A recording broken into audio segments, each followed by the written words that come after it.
श्री हरि दूसरी कोकिला मधुर स्वर बोले। प्रातःकाल का समय है। श्री गिरिराज परिसर में बैठे हुए भक्तजन प्रतीक्षा कर रहे हैं पूज्य बाबा की। कई व्यक्तियों की दृष्टि बार बार पूज्य बाबा की कुटी की ओर उठ जाती है, यह देखने के लिए कि पूज्य बाबा आ रहे हैं अथवा नहीं। पूज्य बाबा यदि परिक्रमा स्थली में आ जाते तो परिक्रमा आरंभ हो जाती। इस भक्त समुदाय में विश्वविद्यालय के प्राध्यापक तथा सरकारी कार्यालयों के कर्मचारी आदि को विशेष उतावली और उत्सुकता है।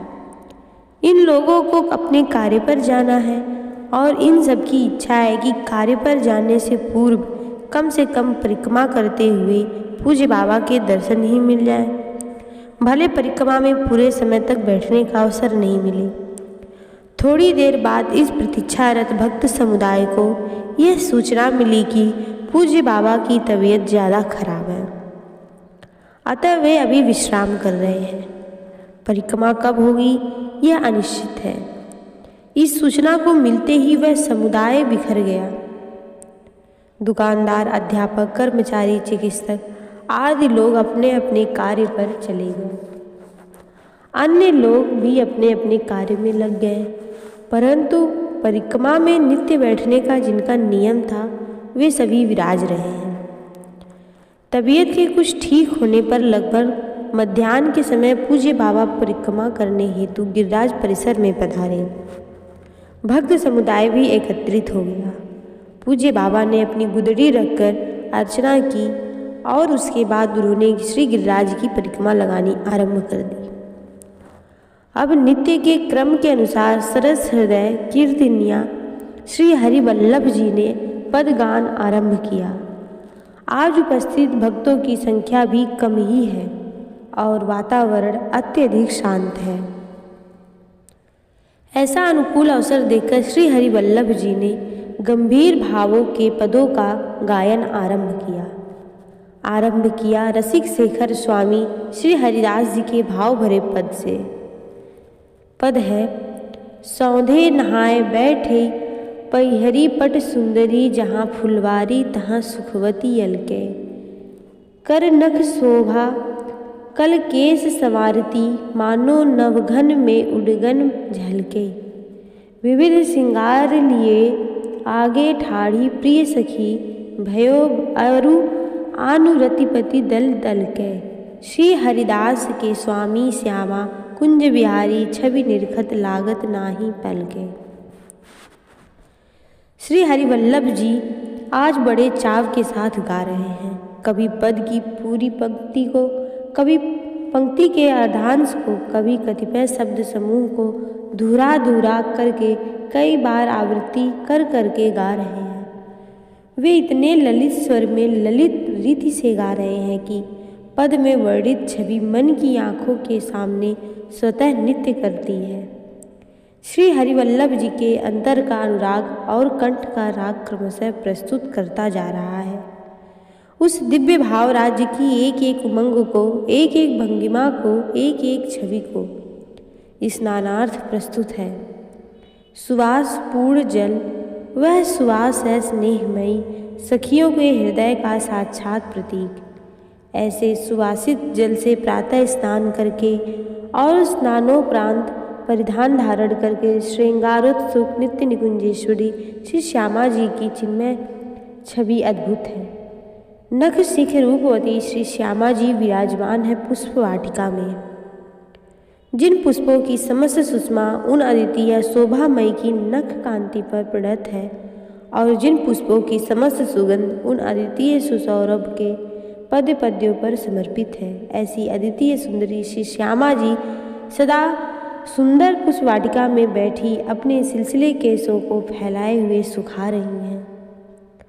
उनके काले और कुंचित केस, उनके चिकने हुए चमकदार केस, उनके सुदीर्घ एवं सघन केस, उन सुंदर केसों को फैलाव ऐसा है जिस पर श्यामा मेघों की सघनता श्यामलता बली बली जाती है। उन विस्तृत केसों के मध्य सुखाने और सुलझाने के लिए संचरण हो रहा है कोमल कोमल पतली पतली गोरी गोरी अंगुलियों का। उसी के साथ सर्वाकर्षिका छवि शोभित है ग्रीवा की लटकनी। उन काले काले केसों के मध्य कर नख की कांति की झलकनी छवि ऐसी अनोखी है मानो बादलों को ओट से तारागढ़ झांक रहे हों। इस प्रकार छवि पर छवि अनेक छवियों के दृश्य ज्यों ज्यों श्री हरिवल्लभ जी भाव सहित गाते जा रहे हैं, त्यों त्यों उस चिन्मय छवि के अनेक दृश्य मानसिक नेत्रों के सामने मूर्तिमान होते जा रहे थे। और इस गायन का अनोखा प्रभाव था पूज्य बाबा पर। तन कहीं और मन कहीं और, तन से दूर मन बहुत दूर उस चिन्मय भाव राज्य में। आज तो बाहर और भीतर में मेल नहीं। बाहर यही दिख रहा है कि पूज्य बाबा परिक्रमा लगा रहे हैं, पर शरीर के अंगों पर छाई हुई मस्ती संकेत कर रही है, संकेत नहीं स्पष्ट रूप से कह रही है कि बाबा परिक्रमा नहीं लगा रहे हैं, अपितु भाव सागर में लहरा रहे हैं। पूज्य बाबा की यह मस्ती श्री हरिवल्लभ जी को और भी मस्तानी रीति से गायन की प्रेरणा दे रही है। वातावरण में रसमयता मदमयता बढ़ती जा रही थी कि अचानक रंग में भंग हो गया। सारा मजा किरकिरा हो गया। पूज्य बाबा का जी मचलाने लगा। प्रातः तबीयत तो खराब थी ही। पूज्य बाबा परिक्रमा पथ से एक और दूर हटकर वमन करने लगे। बाबा को वमन करते देखकर श्री गुरु चरण जी दौड़े। धूप में बचाव करने के लिए छाता लेकर श्री चोपड़ा जी दौड़े। मुख प्रक्षालन के लिए जल भरा कमंडलू लेकर श्री भगत जी दौड़े। पूज्य बाबा को काफ़ी वमन हुआ। कुल्ला करके तथा मुंह धो करके पूज्य बाबा परिक्रमा करने लगे, पुनः उपस्थित हुए।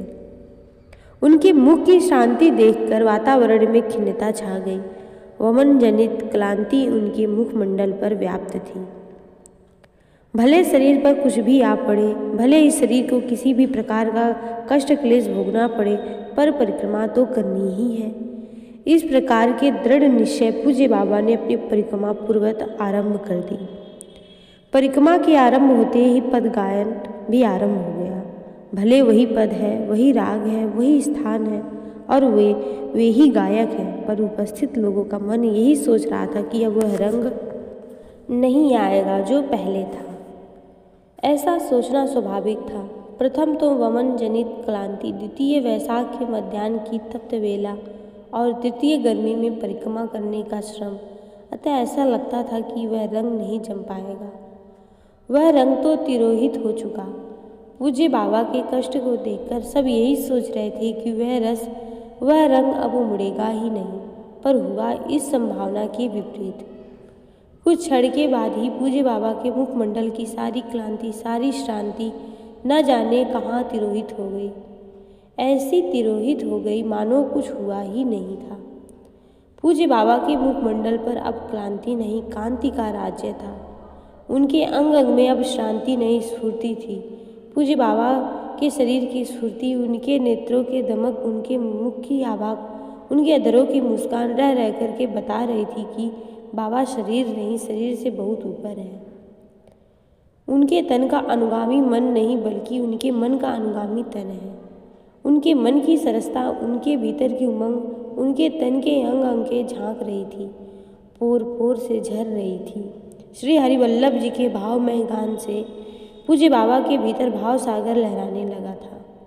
उसकी रसमयी तरंगे भीतर की सीमा को पार करके बाहर आ करके तन को छू रही थी और रस शक्ति तन की रसमयी चेष्टाएं भंगिमाएं बना रही थी। गिरिराज परिसर के संपूर्ण वातावरण को अत्यधिक रसमय। वातावरण की ऐसी रसमयता श्री हरिवल्लभ जी को अधिकाधिक प्रभावित करती जा रही थी।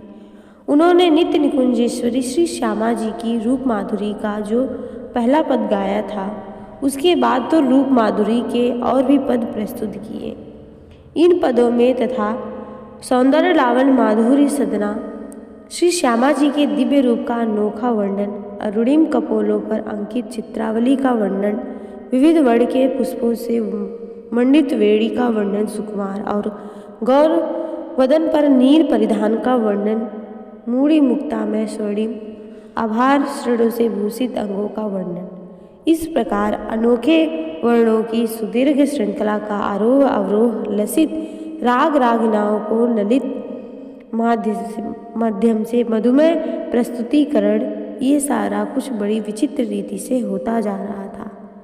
इस सरस वातावरण को देखकर मन में यही प्रश्न उठ रहा था कि आश्चर्य में डूबे अथवा आनंद में। पूज्य बाबा की तन्मयता भी अनोखी थी। वे कभी तो हाथ से ताली बजाते, कभी फुदकते हुए चलते, कभी भुजा कवल्लरियों का प्रसारण संकुचन करते, कभी श्री हरिवल्लभ जी के सामने खड़े होकर स्वर में स्वर मिलाते, कभी आलाप भरते, कभी चलते चलते कमर लचकाते। उनकी अदाएं विचित्र विचित्र थी। इतना सारा कह करके भी यह सर्वांश में सत्य है कि पूज्य बाबा की उस भावमयी स्थिति का क्षीणतम झांकी भी प्रस्तुत नहीं हो पा रहा है। संसार से दूर, बहुत दूर, शरीर की सुख दुख से कल्पनातीत दूर, जहाँ न शरीर है न जगत है, न जगत के मन परात्मक द्वंद्व है, जहाँ है एकमात्र दिव्य रूप का चिन्मय आकर्षण, जहाँ है एकमात्र दिव्य लीला का चिन्मय विलास, जहाँ है एकमात्र दिव्य महाभाव दधो का चिन्मय उद्वेलन, जहाँ है एकमात्र दिव्य आनंद का चिन्मय उल्लक्षण। ऐसा लोकातीत शब्दातीत महाभाव में निमग्न पूज्य बाबा की चेष्टाओं का चित्र यह लौकिक लेखनी शब्दों में भला कैसे अंकित कर पाएगी। एकदम स्पष्ट लग रहा था कि पूज्य बाबा अपने उस वास्तविक स्वरूप में, यानी महाभाव स्वरूप में स्थित होकर इस पद लालित्य का रसास्वादन कर रहे हैं। इतना ही नहीं, यह भी साफ साफ भान हो रहा था कि वह उमड़ता हुआ आनंद भीतर का, वह असीम अगाध आनंद बाहर वह पढ़ने के लिए अकुला रहे हैं। पद गान की संपन्नता के उपरांत नित्य नियम के अनुसार कृष्ण गोविंद गोविंद गोपाल नंदलाल का कीर्तन आरंभ हुआ, पर पूज्य बाबा का भावोद्वेलन अभी वैसा ही है। इस टिप्पणी के स्थान पर अपितु यह कहना अधिक समीचीन होगी कि वह मस्ती बढ़ती ही जा रही है। पूज्य बाबा का फुदक फुदक करके परिक्रमा लगाना, नृत्यमयी गति से स्थिर थिरक करके चलना, नेत्रों की पुतलियों को नाचना, अधरों के कभी मुस्कुराना कभी विहसना, हथेली को कभी खोलना कभी बंद करना, गर्दन को कभी इधर कभी उधर लचकाना, कभी श्री हरिवल्लभ जी के स्वर में स्वर मिलाना, कभी आलाप भरना, इस प्रकार आज सब भंगिमाएं विचित्र विचित्र हैं। आज एक से एक अनोखी से अनोखी चेष्टाएं हो रही थी। पूज्य बाबा की ऐसी रस्में, ऐसी महाभावमयी स्थिति देखकर श्री हरिवल्लभ जी से नहीं रहा गया। भाव विभोर श्री हरिवल्लभ जी का ललित कंठ गाने लगा। पद नाम संकीर्तन के स्थान पर एक चिर परिचित पद। इस समय नाम संकीर्तन हो रहा था और पद गान का क्रम कभी का पूरा हो चुका था। फिर भी भाव विभोर श्री हरिवल्लभ जी पूज्य बाबा की ओर लक्ष्य करके सत्य को अनावृत करते हुए गाने लगे। उनसे गाए बिना नहीं रहा गया और वे गाने लगे। सांवरे चंद गोविंद के रस भरी दूसरी कोकिला मधुर स्वर बोले। इस पंक्ति का गाया जाना क्या था? पूज्य बाबा का रहा सहा बंद भी छिन्न भिन्न हो गया। पूज्य बाबा झूम उठे। उनके भीतर का महाभाव सागर उनकी बाह्य चेष्टाओं में भी खुलकर लहराने लगा। पूज्य बाबा के रस प्लावित तन की मुखर चेष्टाएं उद्घोषित कर रही थीं। उनकी पुतलियों का लास्य श्री हरिवल्लभ जी की सांकेतिक उक्ति को अनुमोदित कर रही थी। वस्तुतः सांवरे चंद गोविंद के रस से भरी दूसरी कोकिला महाभाव स्वरूपा श्यामा ही मधुर स्वर भरती हुई प्रत्यक्ष विलसित हो रही है। आज बाबा का अंग अंग झूम रहा था, भक्तों का तन मन झूम रहा था, परिसर का कड़ कड़ झूम रहा था और वृक्षों का पत्ता झूम रहा था। इस पावन प्रसंग को और इस पावन परिसर को पुनः पुनः प्रणाम।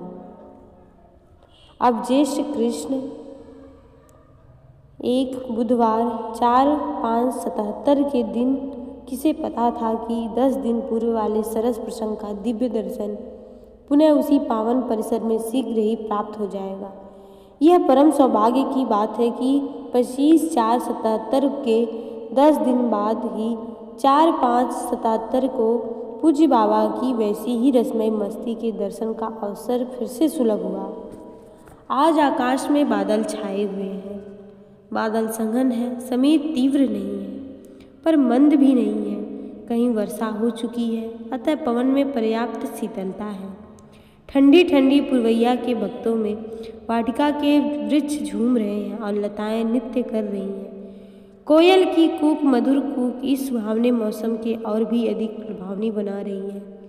भले ये दिन गर्मी के हैं और मास ज्येष्ठ का है, पर इस जेठ मास में ही सावन का समा बंधा हुआ है।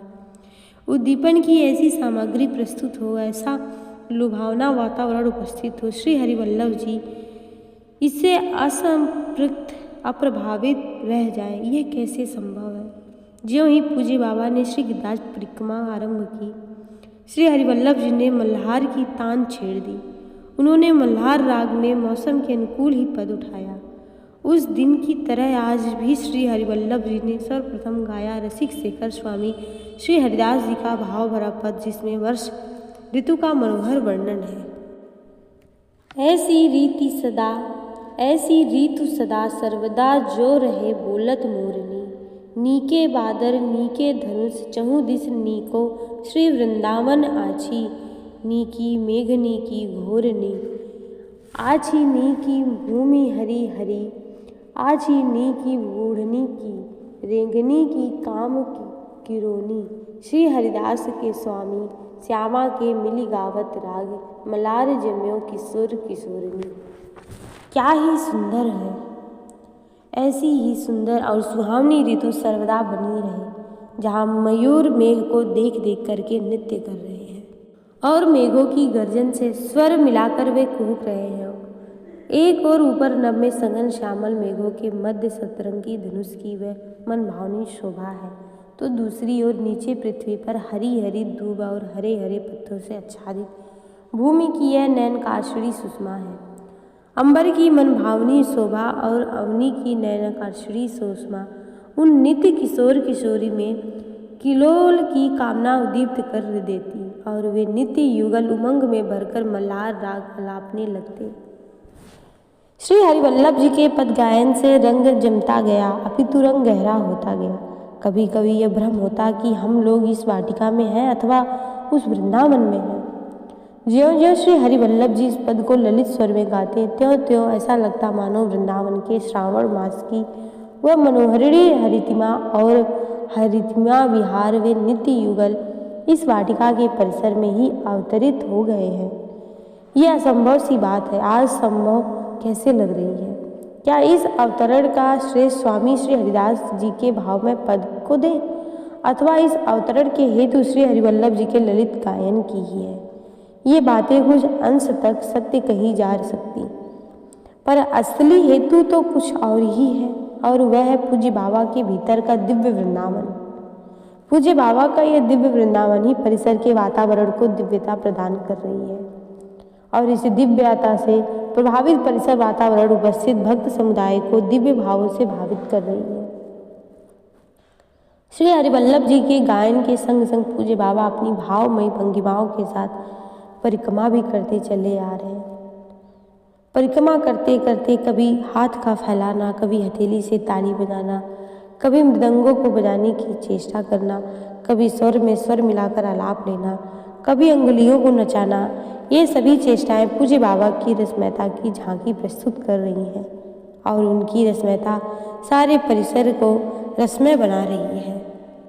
अवसर के अनुकूल श्री हरिवल्लभ जी ने 3-4 पद गाए और अंतिम पद गाया।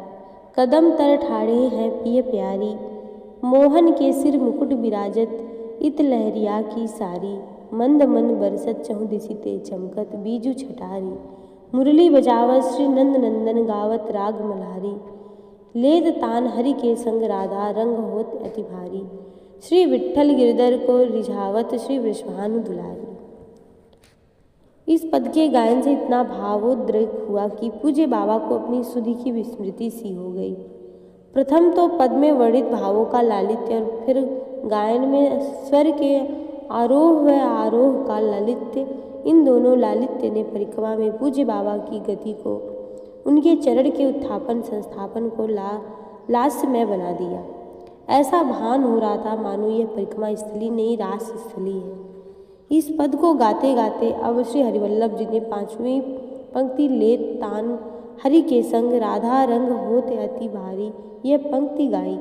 उस समय पूज्य बाबा देखते देखते इशारे में एक बड़ा गंभीर और भावपूर्ण संकेत ढुलका गया।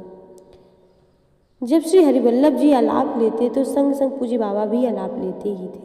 पूज्य बाबा श्री हरिवल्लभ जी के साथ रह करके तान में तान मिलाते ही थे।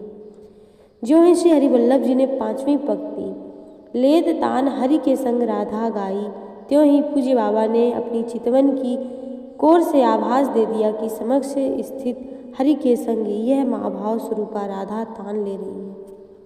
पूज्य बाबा के महाभावमय नैनों के रसमय कगारों से इस संकेत के ढुलकते ही जो अति भारी रंग का प्रभाव बह चला, रंग के उस उमड़ने का आस्वादन वे ही कर पाए जो उस क्षण उस भारी रंग में लहरा रहे थे।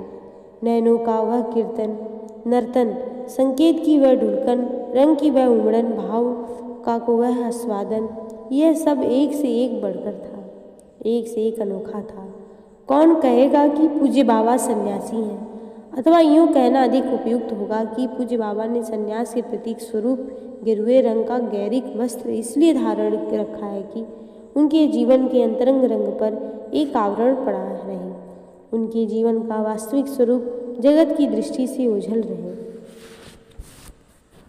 अब जब इस पद के गायन को विराम देने का क्षण आया, उस समय तो और भी गजब हो गया। सारे पद को चुकने परे श्री हरिवल्लभ जी ने पद की आरंभिक 2 पंक्तियों को समाप्ति के रूप में गाया।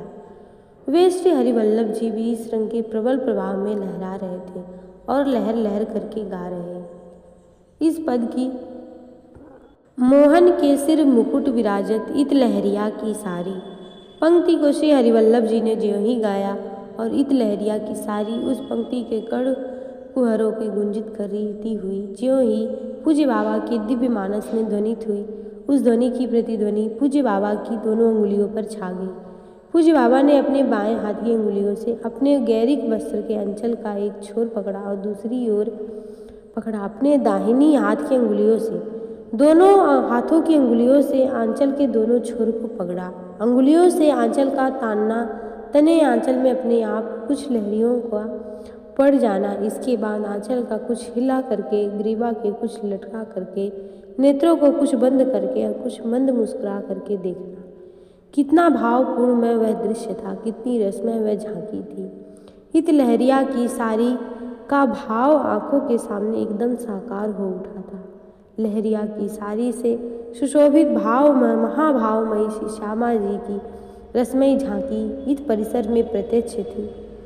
श्री हरिवल्लभ जी से नहीं रहा गया और इत लहरिया की सारी के स्थान पर वे गा बैठे कि बिके बिके हृदय से बहके बहके नैनों से बली बली स्वर वे गा बैठे इत अरुण रंग की सारी। हे विधाता, तुमसे यही याचना है, एहो विधिना तो 100 अचरा पसार मांगो, बस तू यही कामना पूर्ण कर दे। इत अरुण रंग की सारी की अनोखी अद्भुत छवि सदैव तन मन नैनों में रमी रहे। जय जय श्री राधे।